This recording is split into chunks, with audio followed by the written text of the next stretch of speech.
I want to read to you from the book of Hebrews again. During this month, we have talked about the great cloud of witnesses. They are not sitting up in a stadium somewhere looking down on us.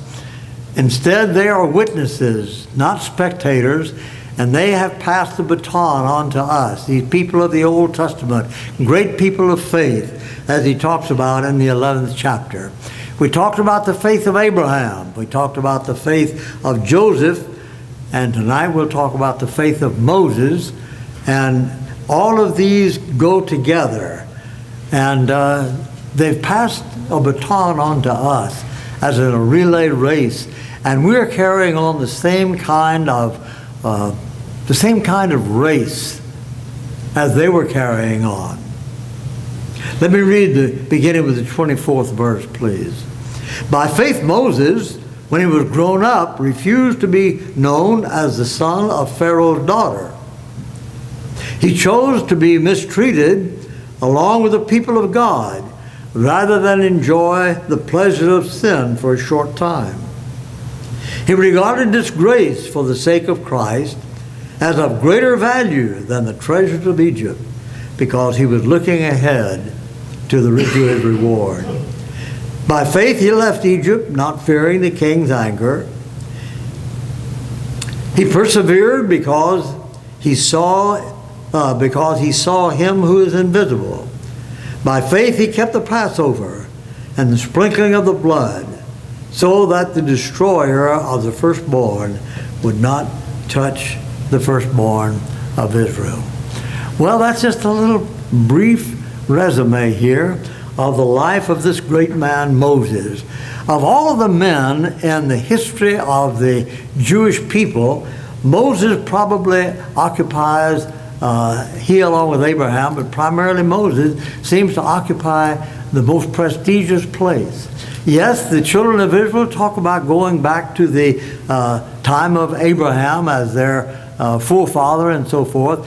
But when it comes to how they were to live, the sacrifices, the law, and all of those things that are practiced by these people every day, that goes back to Moses. And so the Israelites held him up as a great icon. And something that I've always wondered about, chronology gets in the way here. There are two kind of sets of possible chronologies about exactly when Moses lived. One puts him about 100 years prior to the other. And we don't really know just exactly when he lived. But many of the Bible scholars and the chronologers, they believe that he lived at the time of Ramses, one of the very, very famous kings of Egypt. As a matter of fact, if that's the case, then Ramses would have been the stepbrother of Moses, because Ramses would have been the Pharaoh who was there at the time of the Exodus. And when Moses appeared before this tyrant Pharaoh, that would have been Ramses, and that certainly was whoever the king was, that was the king that he grew up with, that Moses grew up with. So he had a history with this man. And so the great statues of that are present there in the country of Egypt are statues of Ramses. He was a very, very well-known figure in the history of the Jewish people. So the popularity of Moses among the Jews is really amazing. And he was just really a spiritual icon here. I want us to go in this lesson, I want us to go all the way back to some history in Israel and see some of the connections and why things developed as they did, and just exactly what does the Bible mean, for example, when it says there arose a Pharaoh or a king who did not know Joseph. We'll talk about that in just a moment. Well, the plight of the Israelites at the time of Moses' birth was very, very bad. They had been made slaves of. You see, Genesis closes with the death of Joseph. And Exodus opens quite some years later maybe even as much as 200 years later. And we have nothing that tells us anything about this interim period here. How do we know that? Because Joseph was serving under a very compatible king who loved the Jewish people and who placed Joseph in a very prestigious position. Now the country, from the 70 or so people who came in the family of Jacob, came down into Egypt. From that 70 people, by this time now, they have grown into a sizable nation of people. So there was quite a space of time that came in there. Now there's another thing that was very important that took place during this period of time.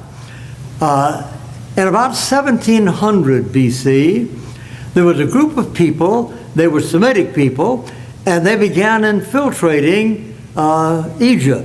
They came in small groups, more small groups, until they became very powerful, and these people were called the Hyksos. The Hyksos people came in about 1700, and after they gathered enough of their people together, they took over the whole country of Egypt. And so we have a period there of the Hyksos invasion, and that's the time that Joseph came down.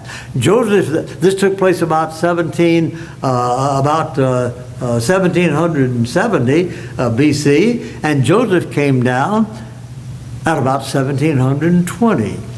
And so the king that Joseph related to there was really a foreign king.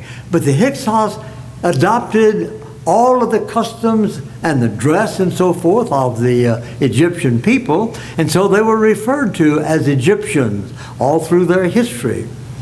Well, in Exodus chapter 1, verses 8 through 10, we have this statement, and this is right at the time of the birth of Moses now. Then a new king who did not know Joseph came to power in Egypt. And look, he said to his people, the Israelites have become much too numerous for us.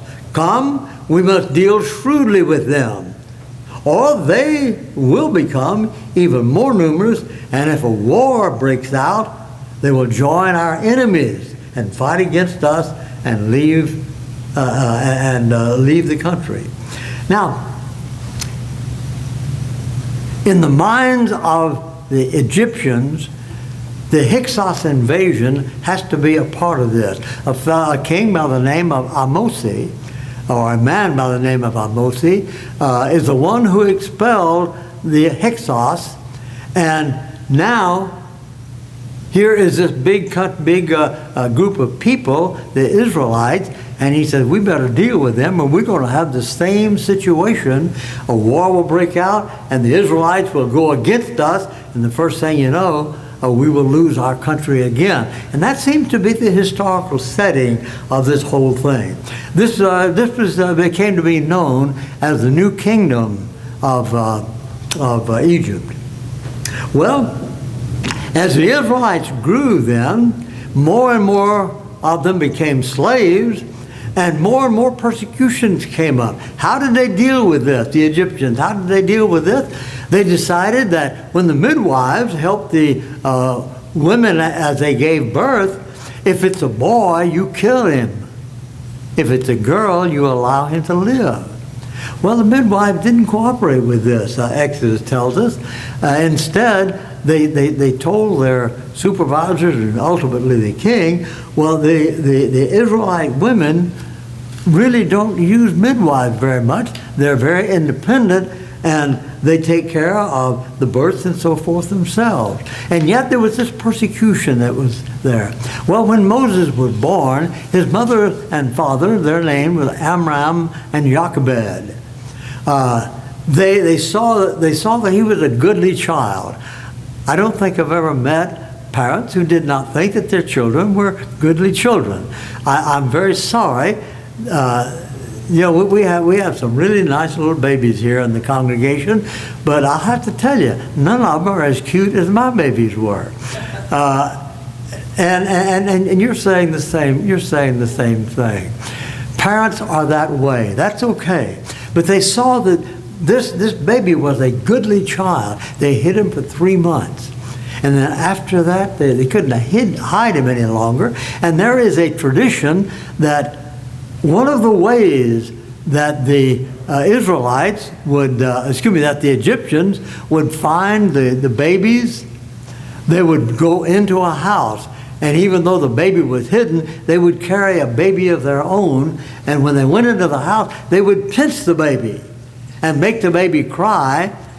And if there was a baby in the house, that baby may have responded in crying too. And so there's a tradition that was one of the ways that they went searching for the baby. So what did what did Amram and Jochebed do? They made a little ark out of the reeds there, the papyrus, and put him. They made it waterproof and put Moses in that little basket, you know. And so you know the story of how the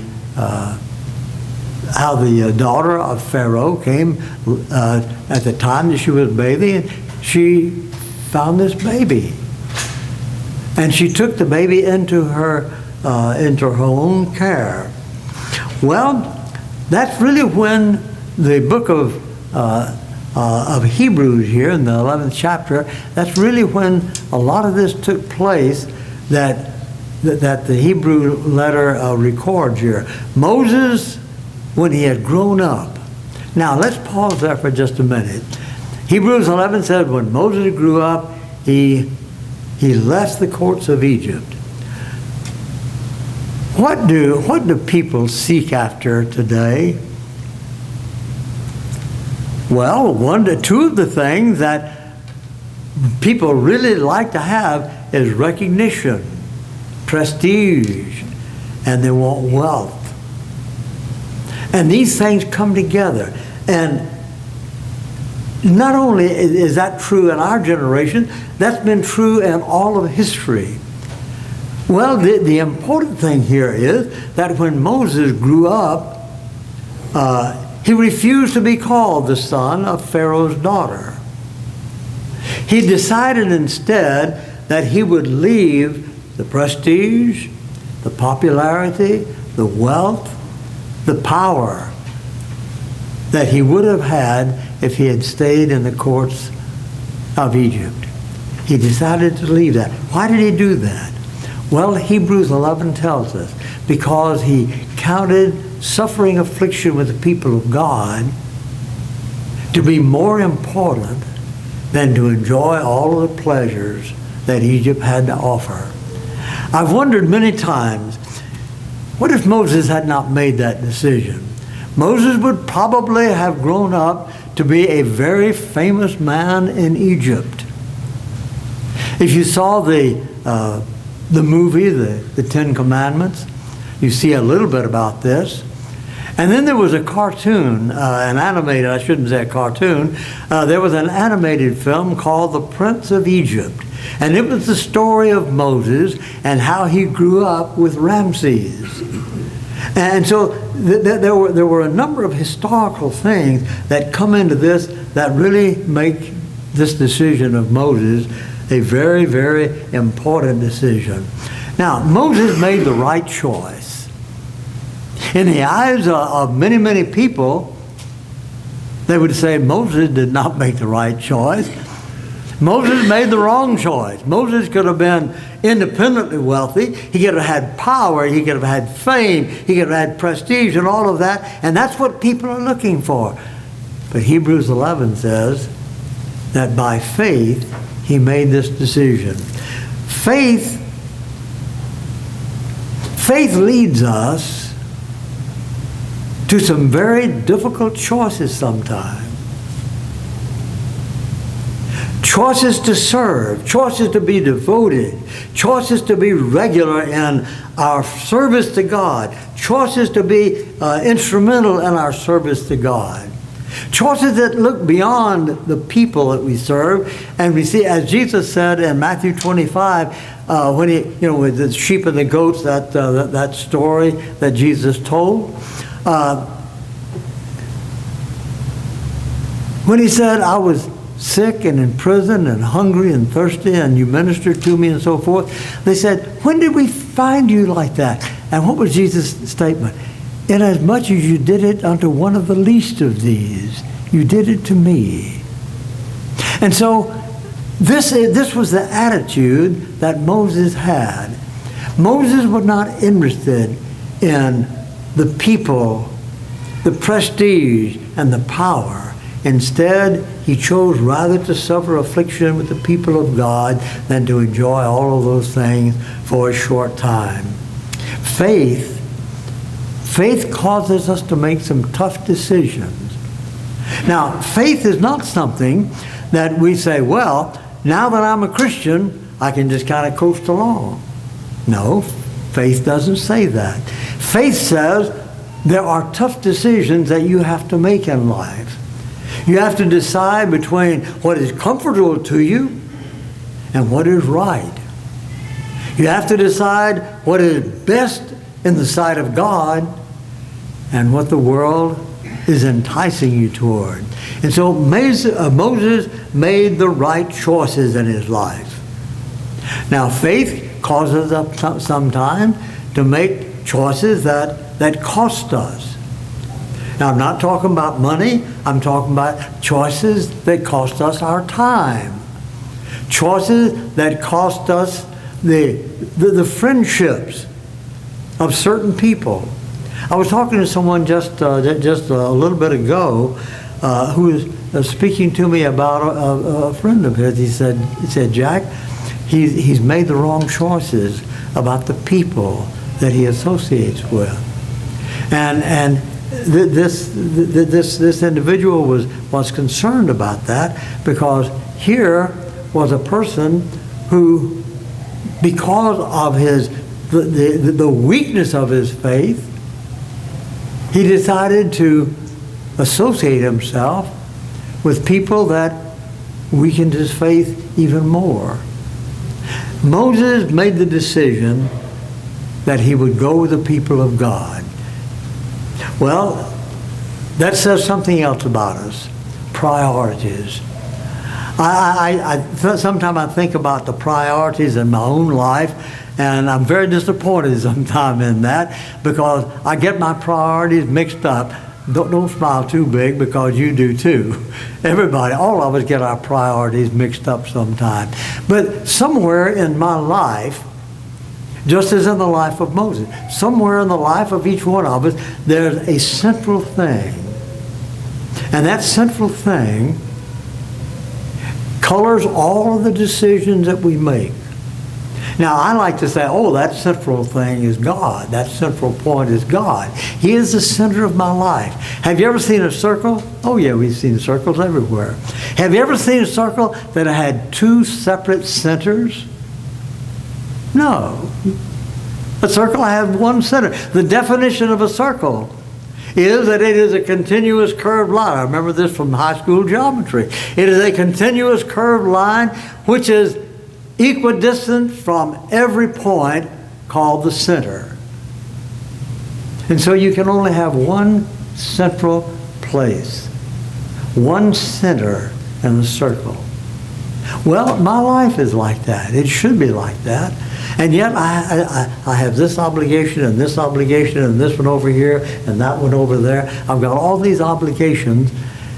Somewhere along the line, there is a central point, and it becomes a filter, and all of my decisions go through that. Now, what are my filters? Well, unfortunately, my filters sometimes are my own comfort.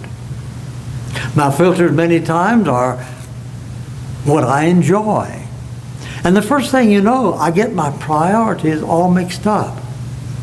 Moses, because his faith was so strong and he was so determined to do what was right in God's sight, Moses had his priorities straight. That's what faith does for us. It helps us to see what is the most important thing in life. Now, I find myself, and I've done this so many times, I find myself having a number of things I've got to do.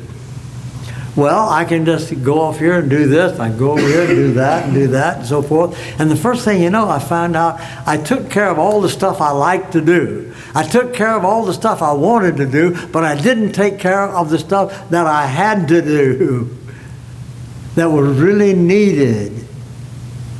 And so I remember when I took some time management courses, they said A, B, and C.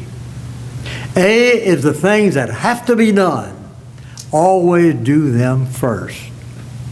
The things that have to be done, always do them first. Then there are things that need to be done. They're second. And then there are things that may be done. You know, if I do it, it's fine. If I don't do it, that's okay too.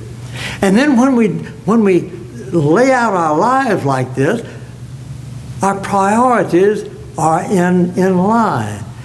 I think of Moses this way. I don't have any idea that he'd made A, B, C and things like this, but I do have the idea that Moses stopped to think of what is of greatest importance in my life. And his conclusion was that the thing of greatest importance was for him to serve God. And he did not let his comfort, he did not let his enjoyment of life, he didn't let anything interfere with that. And so he chose rather to suffer affliction with the people of God, and rather than enjoy the pleasures of sin for a season. Now, what are some barriers that Moses may very well have faced about this? Well, this is a terrible thing to think of. But when Moses first went to the people as their deliverer, they said, wait a minute, who sent you? Moses answered that question. It took him a while to get these people in line so that they would accept his leadership. And then he went to the king. The king was a man he had grown up with. The king was probably Ramses II. The king was probably the boy that he had played with as he grew up. Now the king is really his enemy. And so Moses goes to him and says, let my people go. Not a chance. And then you remember how the plagues came on Egypt and so forth. Well, all of that was a part of God's plan. Finally we have the Passover, the killing of the Passover lamb, the sprinkling of the blood on the doorposts and the lintels, and then the exodus of the people. And God had this design. If you look at a map, and by the way, the Old Testament says this, it tells where they went, the different cities that they went to as they began the Exodus, and they went from this part to this part, and then over here, and then back over here. That was designed by God to confuse the Egyptians. And if you read the story, you'll see that that's exactly what they did. And so the Egyptians said, oh, they're all tangled up. They don't know what they're doing. They don't know where they're going. And so Pharaoh came out, you remember? And they came to the Red Sea. And Pharaoh was here, the Red Sea was here, and here is Israel in between. Well, now the Israelites turn against him. That was one of the things that Moses had to deal with. You see, when we walk by faith, sometimes people are going to turn against us. Sometimes people are going to insult us. Sometimes people are going to hurt our feelings. Sometimes people are going to ignore us. And all kinds of things like this. And people of faith, like Moses, will not allow that to deter their fidelity to God. So when this happened, and they were there between the Red Sea on one side and the army of the Egyptian on the other side, they said, Moses, why didn't you just leave us alone? We'd rather be back there. Everything was all right before you came along. Yes, we were slaves, but now we're going to be killed. You just brought us out here to die in the desert. And Moses said something to them that has always astounded me. He said, stand still and see the salvation of the Lord. Well, to me, that is just a great statement, because when Moses met obstacles in his life, big obstacles, when Moses was rejected in life, total rejection sometimes, when those things came up, Moses' faith showed itself. And Moses said to the people, you stand still and see the salvation of the Lord. These Egyptians that you see today, you will see no more. And you remember how they went through on the on dry land through the Red Sea, and how it came back and swallowed up the armies of Pharaoh. Okay, they're across the Red Sea now. They're going down the Sinai Peninsula. You would think, oh wow, the plagues and how they were protected, the parting of the Red Sea, how they were protected. You would think, oh wow, they've learned their lesson. No, they didn't learn their lesson quite that quickly. They came on down the Sinai Peninsula, and they ran out of water. And they turned to Moses and they said, if only we had died by the Lord in Egypt. There we sat around the pots of meat and we ate all the food we wanted. But you have brought us out here into the desert to starve. This entire assembly will be dead. What if Moses had said, I have had it with you guys. I quit. I am not going to do anything else for you anymore. I've tried and tried and tried, and all you can do is complain. What if Moses had said that? You see, that's the way I react too much of the time. When I don't know about you, but I know about myself. When I react that way, I have to stop and say to myself, Moses didn't quit. The great people of the Bible, they didn't quit. When things went bad, they didn't quit. They looked for solutions. They looked for how they could make things better. And that's one of the keys to the success of this great man Moses.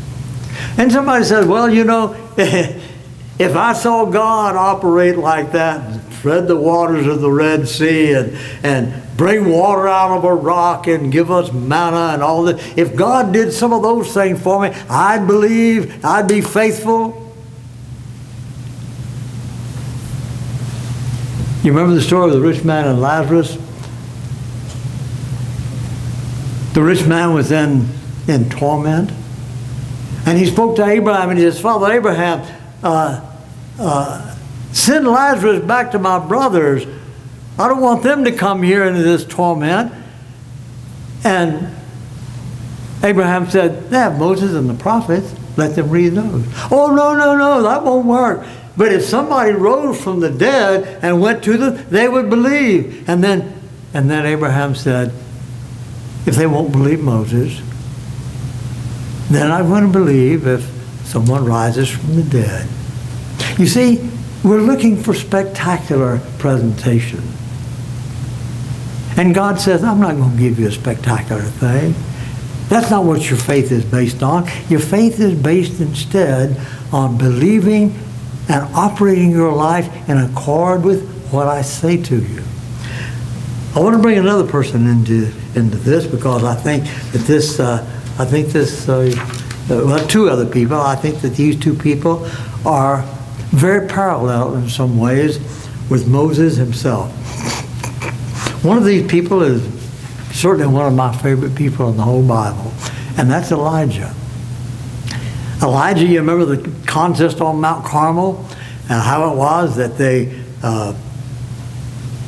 the sacrifice that Elijah had prepared was it was fired by fire from heaven, and all of these great things that happened, and there was a great contest there that God won, and the people were so excited about this, and now Elijah's life is threatened by Queen Jezebel. Elijah had to flee.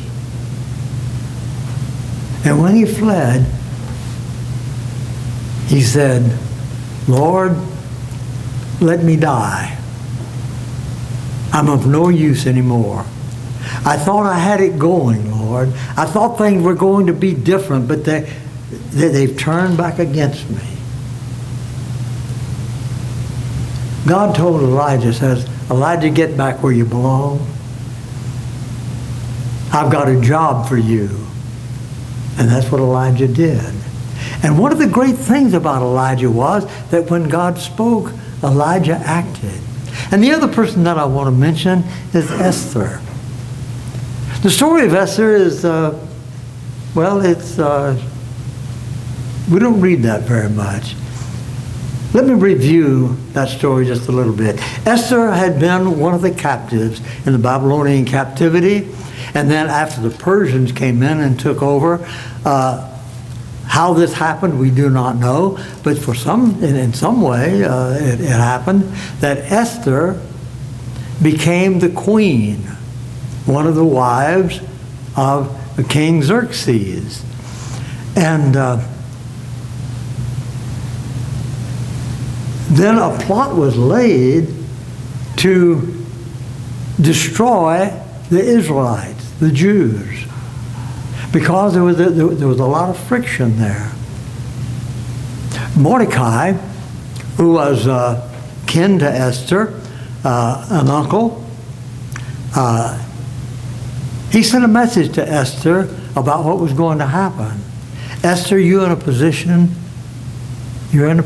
to help. Esther said, well, the king has not called me for 30 days. And if I go into the throne room, if he doesn't hold out his golden scepter, they kill me. That was what it was. That was the custom. And so she says, I'm not sure that I can do this. Let me read to you what the book of Esther says about this. When Esther's words were reported to Mordecai, he sent back this answer. Do you think that because you're in the king's house, you alone of all of the Jews will escape? For if you remain silent at this time, relief and deliverance for the Jews will arise from another place, but you and your father's house will perish. And who knows but that you have come to this royal position for such a time as this. Sometime when we are the most discouraged, sometime when things are the blackest, sometime when we want to quit, might be the very time when God would say to us, who knows? Perhaps you have come to this point in your life, to this point in your family, to this point in your congregation. Perhaps you have come to this point for a purpose that God has in mind. And so faith says to us, make the hard choices. Don't make the comfortable choices. Make the hard choices. And so the lesson that we learn from Moses, I think, is that Moses, number one, allowed his faith to supersede his comfort. Number two, Moses did not allow the opposition to have its way in his life. And number three, Moses, because of his faith, because of his willingness to oppose the opposition, Moses became one of the greatest characters that we have in the entire Bible. I think that this whole thing of the faith of Moses then can turn out to be a very important thing for you and me as we go along in our lives.